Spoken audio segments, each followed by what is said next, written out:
Once upon a time, in a humble village, there lived a poor miller. His only treasure was his beautiful daughter, who had golden hair that shone like the sun.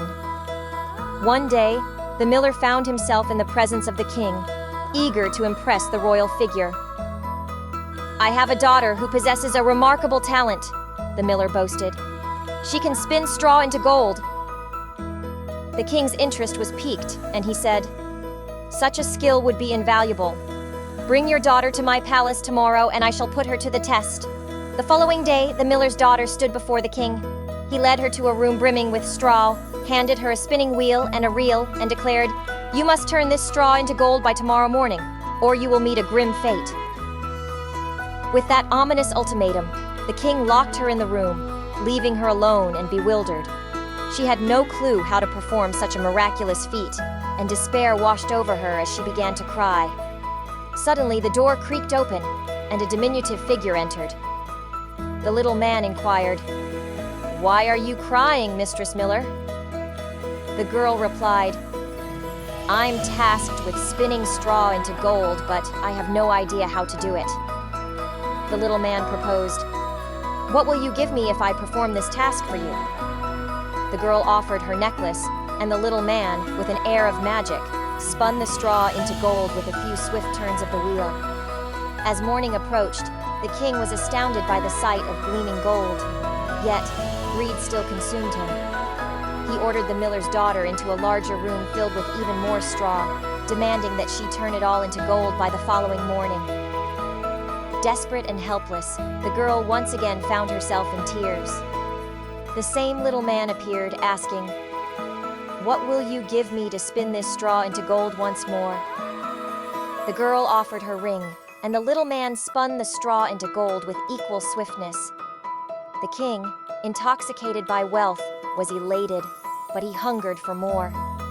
He moved the girl to an even larger room, brimming with straw, and made a life-changing offer. "If you spin all this straw into gold tonight, you shall be my queen," the king declared, his desire for riches and power evident. With her future hanging by a thread, the miller's daughter found herself in a precarious situation. But once again, the little man came to her rescue, asking, "What will you give me if I spin this final batch of straw into gold for you?" Desperate and with nothing left to offer, the girl hesitated. Finally, she promised, "If I become queen, I will give you my firstborn child." The little man accepted her promise and spun the final straw into gold. Time passed, and the miller's daughter became the queen. She and the king welcomed the arrival of a beautiful baby. However, the past soon caught up with her. The little man returned, demanding the queen's fulfillment of her promise. The queen, now facing an agonizing decision, implored the little man to accept all the riches of the kingdom in exchange for sparing her child. But the little man replied, "Something living is dearer to me than all the treasures in the world." Tears streamed down the queen's face as she realized the gravity of her promise. The little man, displaying a trace of mercy, gave her a brief reprieve. "You have 3 days," he said, "to guess my name. If you succeed, you can keep your child." The queen spent the entire night racking her brain for possible names. She sent messengers throughout the kingdom to gather any obscure names they could find. The little man returned the following day, and the queen began a litany of names, hoping to guess correctly. "Is your name Casper? Melchior? Balthazar?" But to each name, the little man replied, "That is not my name." On the second day, she expanded her search, enlisting the help of her kingdom's people to suggest the most peculiar and unheard of names. "Perhaps your name is Short Ribs, Sheepshanks, Lace Leg?" But once again, the little man denied them all. On the third day, the messenger returned with news. He described a remote house at the edge of the forest, where the fox and hare greeted each other before nightfall.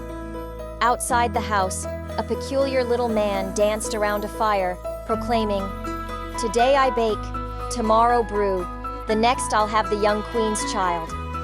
"Ha! Glad am I that no one knew that Rumpelstiltskin I am styled. The queen's heart swelled with joy as she heard the name. When the little man arrived once more, she ventured a guess. Is your name Rumpelstiltskin? In a fit of rage, the little man exclaimed, The devil has told you that! The devil has told you that! His anger drove him to bury 1 foot deep in the earth, and in his frenzy, he tore his own body in two by tugging on his other leg. And so, the queen's cleverness and determination saved her child from an uncertain fate, and Rumpelstiltskin's name became a legend in the kingdom.